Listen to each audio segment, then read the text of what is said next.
بسم اللہ الرحمن الرحیم۔ کچھ ویورز کی ریکوائرمنٹ تھی کہ ہمیں فیملی لاز کے بارے میں بتایا جائے، کیونکہ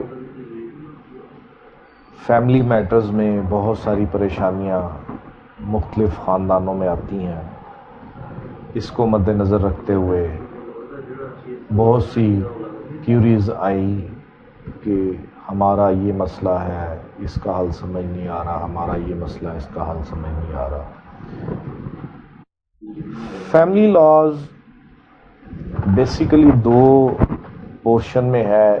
ایک کو west Pakistan family court act 1964 وہ ڈیل کرتا ہے، اس میں فیملی کورٹ ایکٹ بھی آ جاتا ہے 1965۔ دوسرا ہے گارڈین اینڈ وارڈ ایکٹ 1890، وہ اس کو ڈیل کرتا ہے۔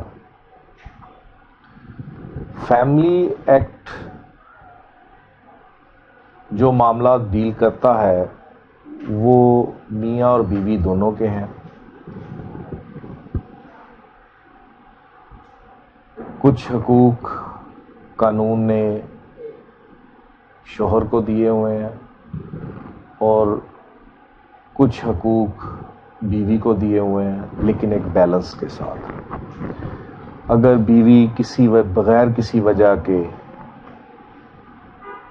اپنے حقوق زوجیت ادا نہیں کرتی، سیپریشن اختیار کر لیتی ہے، تو شوہر کو اختیار حاصل ہے کہ وہ عدالت میں جائے اور جا کر عدالت سے استدعا کرے کہ میری بیوی بغیر کسی وجہ کے حقوق زوجیت ادا نہیں کر رہی، اس کو کہا جائے کہ یہ میرے ساتھ آ کے بطور بیوی بسے اور اپنے حقوق زوجیت ادا کرے۔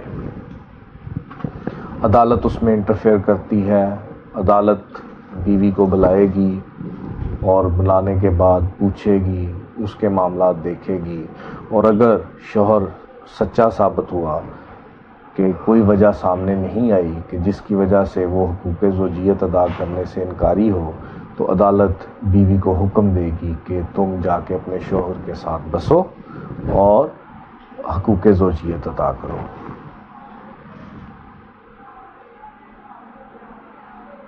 اسلام میں اور ہمارے معاشرے میں اور جو قوانین ہمارے اس ملک میں بنے ہیں، اس میں عورت کو بہت سے حقوق دیے گئے۔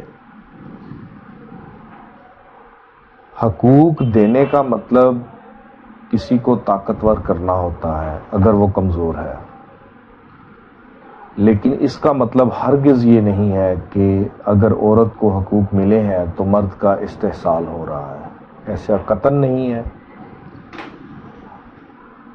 ہمارے جو مجوزہ قوانین ہیں اس کے تحت عورت کو کیا کیا مسائل آ سکتے ہیں۔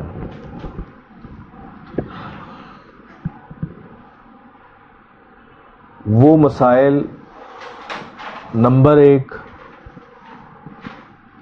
نان نفقے کا مسئلہ آ سکتا ہے کہ بطور بیوی اس کا شوہر اس کو نان نفقہ نہیں مہیا کر سکتا۔ دوسرے نمبر پہ اس کے سامان جہیز کا مسئلہ آ سکتا ہے۔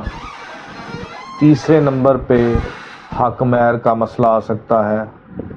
چوتھے نمبر پہ بچوں کی حضانت کا مسئلہ آ سکتا ہے۔ پانچویں نمبر پہ بچوں کے اخراجات کا مسئلہ آ سکتا ہے۔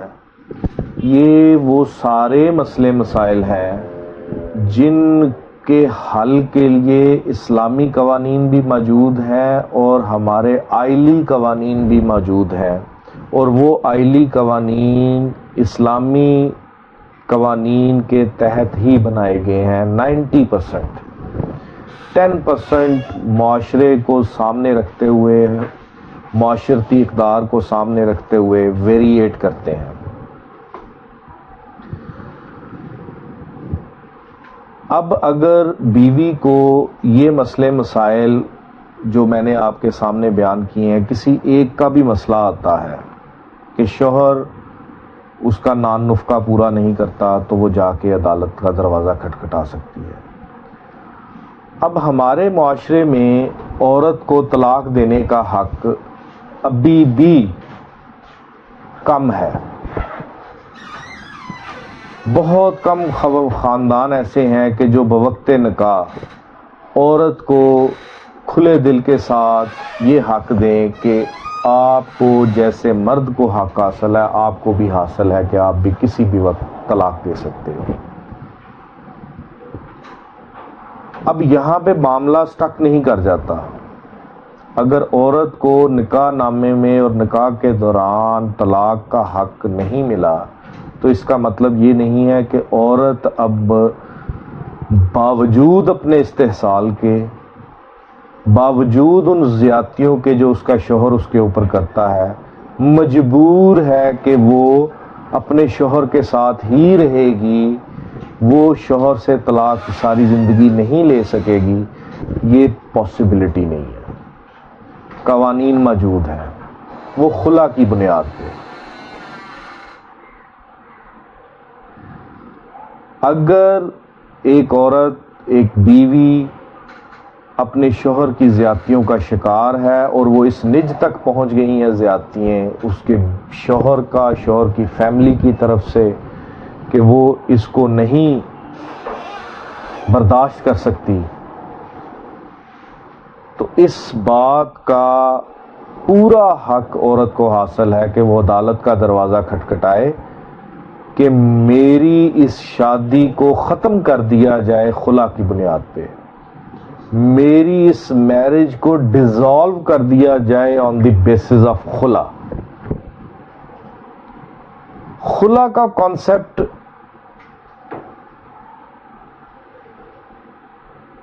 شرمناک بات ہے کہ ہمارے اس ملک میں ان عدالتوں میں اب آ کے تھوڑا سا لیبوریٹ ہوا ہے، لیکن جب 2002 میں یہ خلا کا اختیار دیا گیا تھا کہ عدالت کے ذریعے آپ خلا حاصل کر سکتے ہو، تو 2002 سے لے کے 2015 تک خلا کو ڈیفائن نہیں کیا گیا تھا. ایک بھیڑ چال چلتی تھی کہ اگر عورت نے خلا کا دعویٰ دائر کیا ہے تو اس نے اگر حق مہر مکمل وصول کیا ہوا ہے تو وہ واپس کرے گی، اور اگر حق مہر وصول نہیں کیا ہوا تو وہ کچھ ڈیمانڈ نہیں کر سکے گی. یہ بحثیں چلتی رہیں، بتایا گیا عدالتوں کو، عدالت تجویز کو بارہا دفعہ بتلایا گیا کہ یہ غلط ہے، یہ روش غلط ہے، یہ اگینسٹ دی اسلام ہے، اگینسٹ دی ورس آف اللہ ہے. ایسا نہیں ہے. خلا اگر لیتی ہے عورت اور میرج کنزیوم ہو چکی ہے تو کہیں پہ یہ نہیں لکھا ہوا کہ عورت جو ہے وہ اسلام میں کہ عورت جو ہے وہ حق مہر واپس کرے گی.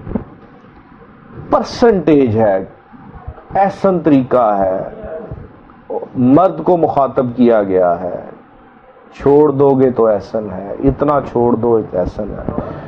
اب آ کے اس چیز کا ادراک ہوا ہے اور یہ بات سامنے آئی ہے کہ کچھ عدالتیں 50% جو ہے وہ معاف کر دیتی ہیں، کچھ 25% معاف کر دیتی ہیں.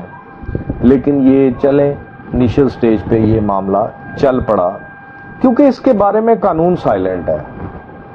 جو ہمارا آئلی قوانین ہیں اس کے بارے میں مکمل طور پر سائلنٹ تھے. اب ججمنٹس آ گئی ہیں، اب امینڈمنٹ آ گئی ہے کہ اس میں پرسنٹیج دیں گے.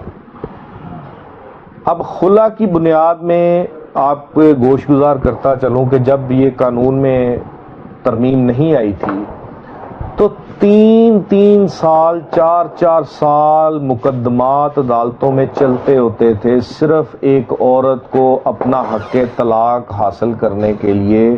اس کو ثابت کرنا پڑتا تھا عدالت میں بذریعہ شہادت. وہ شہادت پیش کرتی تھی کہ میرے شوہر میں یہ کمیاں، یہ کوتاہیاں ہیں اور یہ استحصال میرا ہو رہا ہے. اس تناظر میں مجھے طلاق چاہیے، اس شہادت کی قلم بندی کے بعد پھر شوہر کی شہادت ہوتی تھی، شوہر کی شہادت ہونے کے بعد پھر ایک فیصلہ آتا تھا اور پھر کہیں جا کے میرج ڈیزالو ہوتی تھی۔ اب یہ امینڈمنٹ کی گئی ہے کہ خلا کی بنیاد پہ ایک عورت جب عدالت کا دروازہ کھٹکھٹائے گی تو اس کا صرف یہ کہہ دینا کافی ہے کہ مجھے اپنے شوہر سے نفرت ہے اور میں اس کے ساتھ نہیں بسنا چاہتی، یہ کافی ہے۔ اگر وہ سٹیٹمنٹ آ جاتی ہے تو یہ میرج عدالت ڈیزالو کرنے کی پابند ہوتی ہے آن دی بیسس آف خلا۔ پہلے یہ ہوتا تھا کہ آن دی بیسس آف خلا جو ہے وہ جب طلاق ہوتی تھی تو اس کو کہا جاتا تھا کہ حق مہر اگر آپ نے وصول کیا تو سارا جمع کروائیں، اگر وصول نہیں کیا تو چھوڑ دیں۔ یہ غیر اسلامی تھا، اس کی اسلام اجازت نہیں دیتا تھا، لیکن یہ ہوتا رہا، لیکن اب نہیں ہے۔